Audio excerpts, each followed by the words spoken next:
2022. Hey, it's Mazzy here, and welcome back. And namaste, whatever you say, wherever you're from. Let's enjoy this year. So, the Vinyl Tag 2022.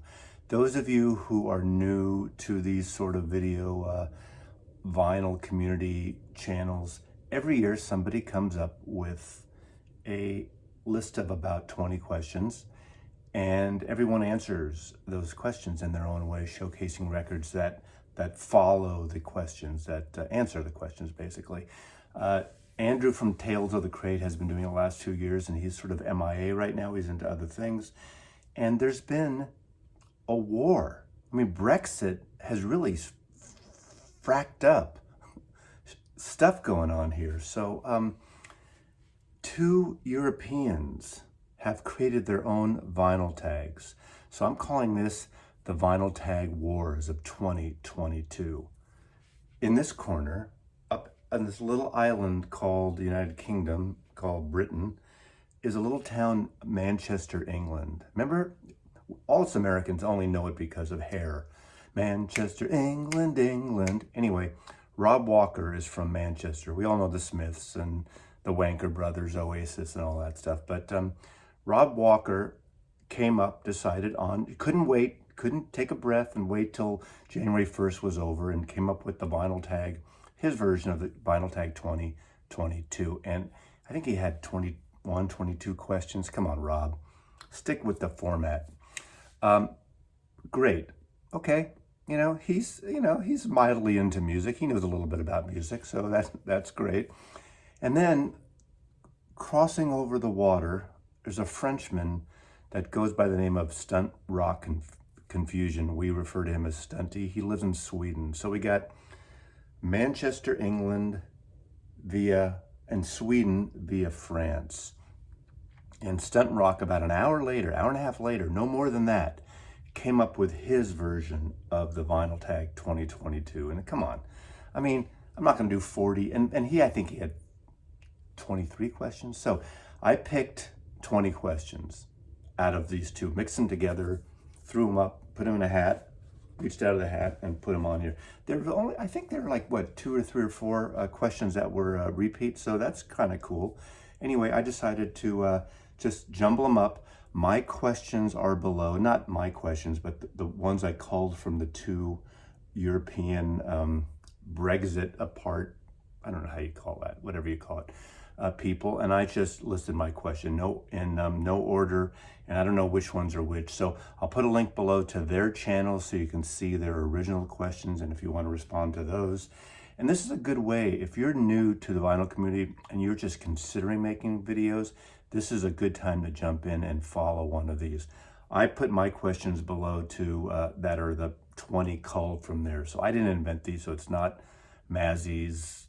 I'm not trying to get into my own creation, but I want a little détente. The world's too messed up right now, and dogs fighting with cats and all that stuff. So here we're gonna go. Here we're gonna. That's not even.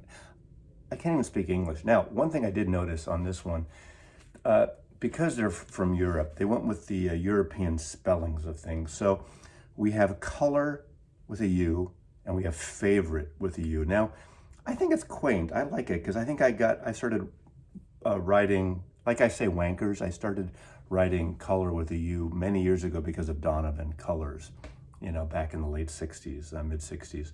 So I like colors. It makes colors. It makes sort of sense. But favorite?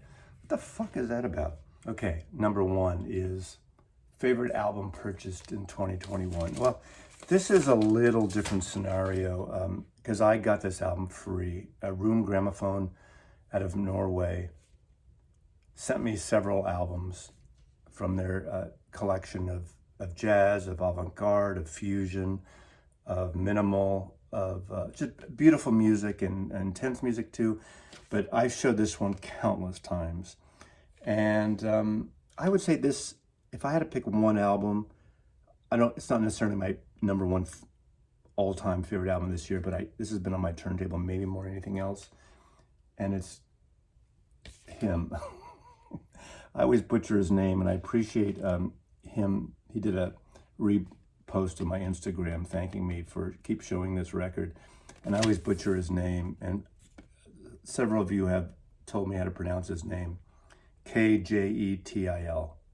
K-J-E-T-I-L. Solo piano, gorgeous sounding record. You feel and you hear the room in the recording, and it's just really sweet. It's not sappy sweet, but a gorgeous record on room gramophone. Anyway, this is probably the #1 album for me. If you tied me down into a chair and strapped my legs in, and this is the one I would say, yeah, this is my favorite. Rune Gramophone is the label. So just gorgeous record. Show the record you spent the most time with. That's it, in a way. I mean, as I just said, but I think I need to give a shout out. I mean, and I've said this many times recently, is the Coleman collection. Short, my best friend of 48 years, passed away this year.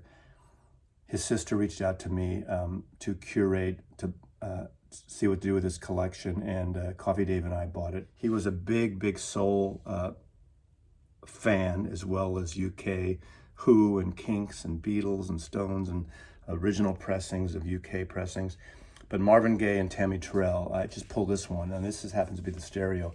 I quadrupled, more than quadrupled my soul collection because of Coleman Burke.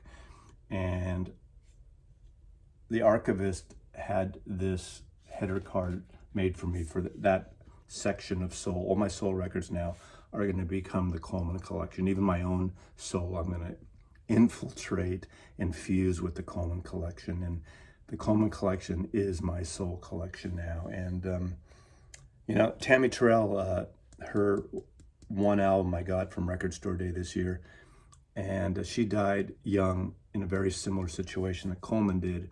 So it means a lot to me, and it brings, I get a little choked up when I'm thinking about this, but this has got to be, the records I spent the most time with was going through curating and listening and just rediscovering some records in the Coleman collection. So this is a special question. I could do a whole hour on just this, and I think I have already, but there you go. Album by the first person you saw live. My first concert I went to with my friend's parents was at the Circle Star Theater in Redwood City, California, just south of San Francisco. And I saw the Dave Clark 5. Bits and Pieces. Oh, God. I mean, come on. What a great records. Too bad Dave Clark kind of fucked them up years later with the whole catalog thing. And that's, got echo there. Okay. Show a record from a brand new artist you got into in 2021. Now, this isn't a brand new artist per se. It's a brand new artist to me, and that is Grouper. She's lives outside of Portland, Oregon, and Oregon Coast, I believe, and she's got sort of a neo psych post folk, freak folk, noise, ambient sound. Grouper. This is not her latest album. This is an album, it's a Grouper record, Grouper. Like the fish, right? Anyway, Grouper. I'm going with Grouper. Show an album in shrink. Still sealed in shrink. Bad Fingers, No Dice, from 1970 on Apple Records. The Great Badfinger, one of their best. 2 or 3 great records they made. I mean, they made more, but there's 3 that are just so solid on Apple Records. Now, what's an overpressing? This is the chain I work for, small Bay Area record chain. Overpressings are basically cutouts. But what's nice about this, it's not cut at all. There was in 1974, we got the entire Apple catalog sealed as overpressing, so they sold cheap. So at that time, I had most of the Apple records anyway from the Beatles label, and I bought every single one again, and I think I have most of them still sealed. So these are from me picking them up. If they were $2.98 here, I probably got them for like $1.75 or something each. So I bought everything. So I know this is a great album, no matter what. Yes, no matter what. Anyway, Without You, the great Harry Nilsson song on here that they covered. That actually, they wrote it. They wrote it. Harry Nilsson covered and had a huge, massive hit. You know, that's kind of great. Okay, next is a concept album.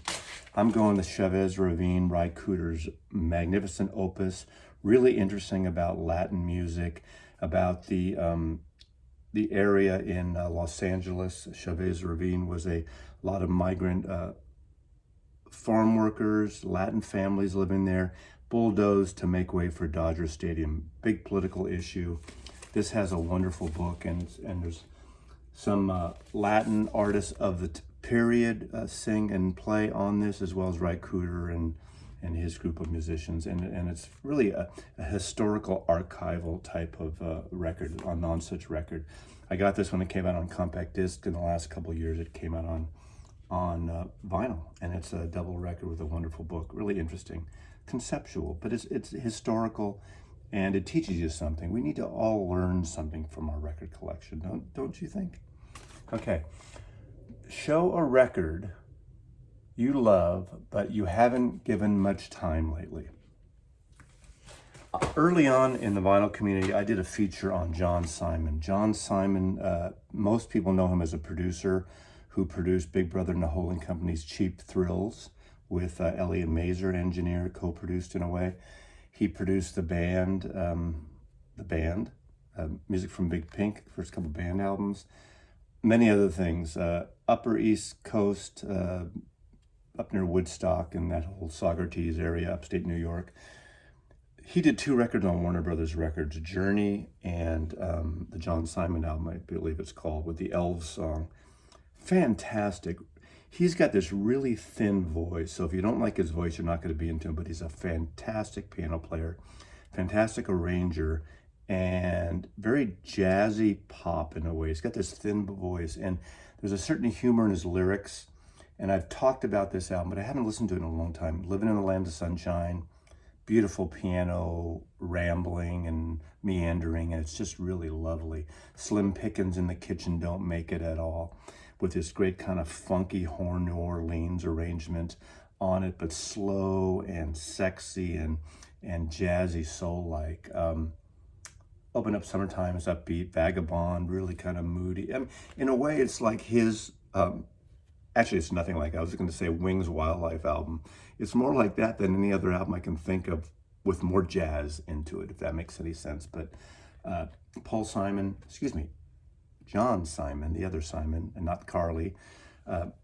John Simon, Journey. I haven't listened to this in a while. I'm going to play this today because it's just a really, really great record. Okay, now, a live album. Oh, there's so many live albums, great albums.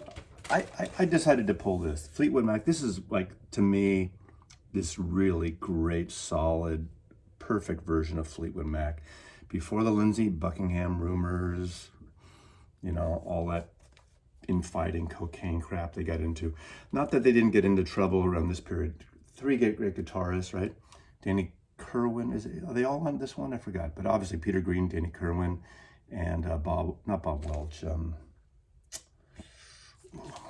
know I got this wrong. Solid guitar playing, solid band. What a great rhythm section. Of course, you know, Fleetwood Mac, Mick Fleetwood and John McVie were the core of this band. The rhythm section was the only constant ever with Fleetwood Mac. And this is Fleetwood Mac in 1970, 3 days at the Boston Tea Party live venue. And there's been different versions. I don't think they're gray market, but they came out individually. And this is the full-on, was it 4 records or something?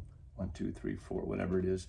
If you can find a copy of this, if you like the blues period of Fleetwood Mac, this is highly recommended.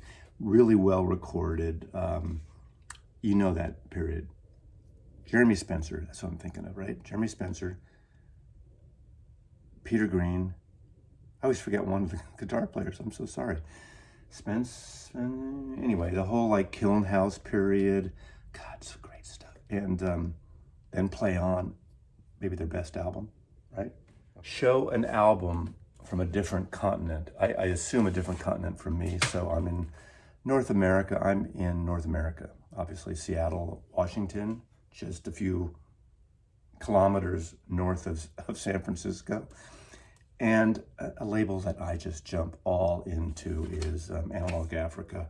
And this is from Ghana music powerhouse, Esteban's special funky soul, rhythmy African music. And I pick up everything on this label, and it's just fun music, great catalog. I probably have 30 records or so of Analog Africa. So that's from another continent. Show out of your most comfort zone album that you bought in 2021. And I'm going with these. These had been recorded and came out earlier, and they were reissued. This is Caretaker. Caretaker, European artist who takes classical music and slows it down. He got the name The Caretaker from the Stanley Kubrick movie, The Shining, The Caretaker. Everything is slowed down and multi-layered and ethereal and ambient and pretty out there. But I just fell in love with these, and I finally got them when they did the repress. Beautiful covers of these paintings with the stretched canvas on the back. I can't even describe it. You can YouTube The Caretaker, and some of the stuff is noisy. Some of it is serene and mellow. Great to get a little hand job.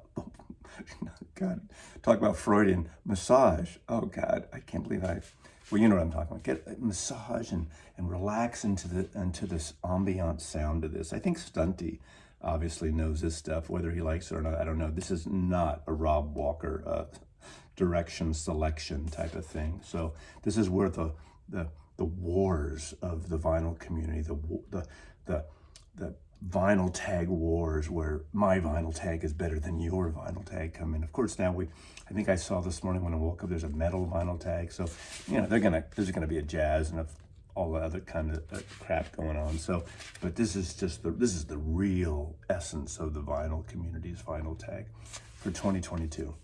So, okay, a punk or a new wave album. So many. I'm at that age group right in the late 20s. I got into the punk scene, went to the Mabuhay Gardens, the Fab Mab, Madame Wong's in LA, that whole thing. And, you know, in San Francisco, my whole thing was going to see Crime and Dead Kennedys and the Avengers, this whole San Francisco scene. I almost picked X because I love X, and as punk as they are, they had something really special, really extra, almost like if Americana and punk equals X. But I'm going with the debut of the Damned album produced by Nick Lowe, and this is my original UK copy, and I saw them the first time they came through San Francisco. Just love this record. And I mean, you know, this stuff seemed so powerful at the time, and now, you know, who would have thought, you know, right? It's not like that anymore. It doesn't seem as intense and out there, although it's a great record. So the Damned debut, Nick Lowe.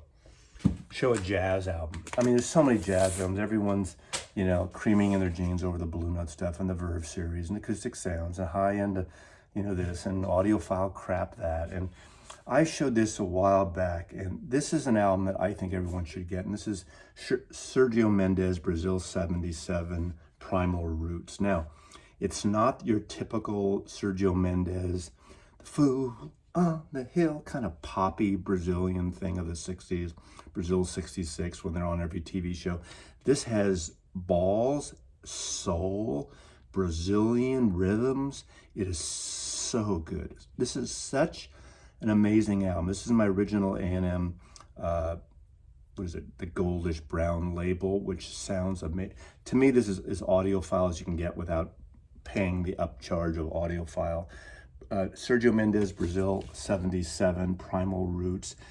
Just a great rhythmic Brazilian jazz album. One of my all-time favorite records, in my top 100 definitely of all-time favorite records. And again, you know, everyone's on the, you know, the Coltrane, you know, band, and Miles Davis and all that, you know, Lee Morgan and stuff. You know, this is soul music of jazz in a way. This is gorgeous. This is a gorgeous record. Everyone needs to have this record in the collection, and you'll play it and you'll have fun, you'll smile. Everyone in your house will love this record. You won't get turn it down. You'll get someone saying, turn it up. Okay. Show a soundtrack. Obviously, so many soundtracks. I got the Coleman collection, which had like 12, 14 copies of West Side Story, but I'm not going with that. I'm going with something less traditional, but to me, an amazing soundtrack. One of my all-time favorites, and that's The Last Temptation of Christ, the Scorsese film. This great soundtrack called Passion by Peter Gabriel. There's the CD, there's the Passion sources, all this music from the Middle East that he used as source materials, sampling, mashups to create this great soundscape. And forget the movie on its own, this is an amazing piece of work. I did get the reissue, and this is the original copy, which I never had, and I haven't really compared them. This was from the Coleman collection, and he had this copy. So, album with no writing on the jacket. I picked an EP, I hope you don't mind, and because of the Manchester connection with some of this, I picked the Smiths. This is an EP, and this is an EP 12-inch, What Difference Does It Make? And Back to the Old House, and These Things Take Time. Now, I picked this one because I love that cover. Look at Morrissey there. He originally, I think the original photograph they used, and it's very rare, I don't know if it made it to a 12-inch or only a 7-inch, was of Terrence Stamp, the actor. And you know how Morrissey did recreations of film cover stars on a lot of Smith's albums. And he used the Terrence Stamp photo, and there was a cease and desist or something. So he recreated himself in that Terrence Stamp pose from, it wasn't The Collector. I forgot what movie was it from. Let's see. It is from The Collector. God, I do know something. I know knowledge. Cover, Morrissey after The Collector. Photo by Neil Phillips. And 1984, The Smiths. What a great cover. I do have almost all of the 12-inch UK and American Smiths of these, and there's a video somewhere on my channel. If you're into the Smiths, you want to just see me flip through in these, I think just search my name and the Smiths, and maybe you'll find it. Really great, fantastic. Show a colored vinyl album. Now this, okay, I'm showing this for two questions. This is my favorite cover, one of my favorite covers of 2021. I love psychedelic pop, and this is very, Peter Max-like pop, and this is Night Beats Outlaw R&B, one of my favorite albums of 2021 anyway. It's very kind of psychedelic, new wavy, a beautiful sheen to it, very ethereal and but upbeat and catchy, and from Portland, Oregon. Used to be in Seattle, I think. Look at this cover and the pop art thing.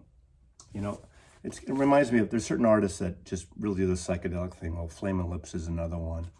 I don't think I got anything from them this past year, but I love this.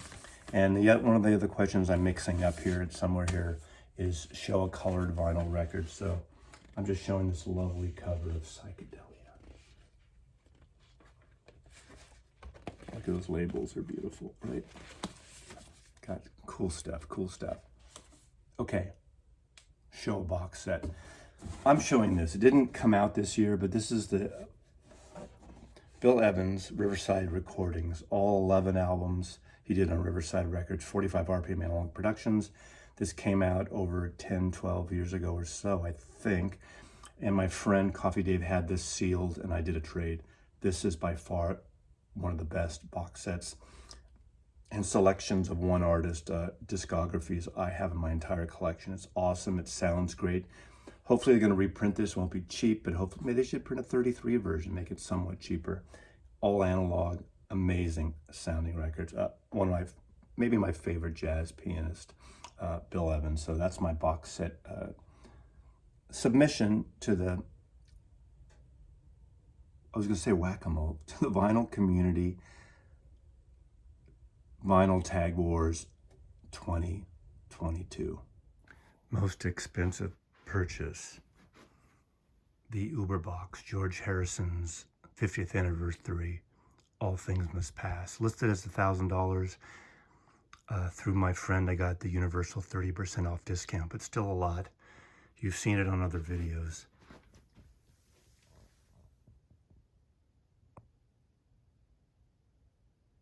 And the last question is, show a record you got as a gift, or VCLT, which is Vinyl Community Love Train. I shared a lot of music with my friend this year, the archivist, and she's given me a handful of records, actually, a lot of records as well. And I recently got this at Christmas time, and it's just really beautiful. And it's Dexter Gordon Quartet at the Subway Club, 1973. This is in Cologne, Germany, where a Coleman concert was recorded, the great jazz piano, solo piano by Keith Jarrett. And this is on the Elemental label. These are curated, this is curated by Michael Cascuna, who ran Blue Note Records when they were part of United Artists in the late 1970s, early 80s, I think. He now owns the Francis Wolff Photo Archive, which is, I assume, is from one of the Francis Wolff, who did almost all of the Blue Note cover photography, great photographers. So all those photographs you see in the Tone Poets and the Blue Note 80s and the gatefolds of the Tone Poets are from the Francis Wolff archive. But I wanted to thank Amanda, the archivist, for really, sharing music with me this past year and helping me curate my own collection, especially with the Coleman collection too. So I thank you all dearly for watching this year. Rob Walker, thanks for starting this. Stunt Rock Confusion. Links below to everything. Vinyl Tag 2022. Looking for a wonderful year this year. Mazzy loves you. Or as they would say in the UK, Mazzy loves you.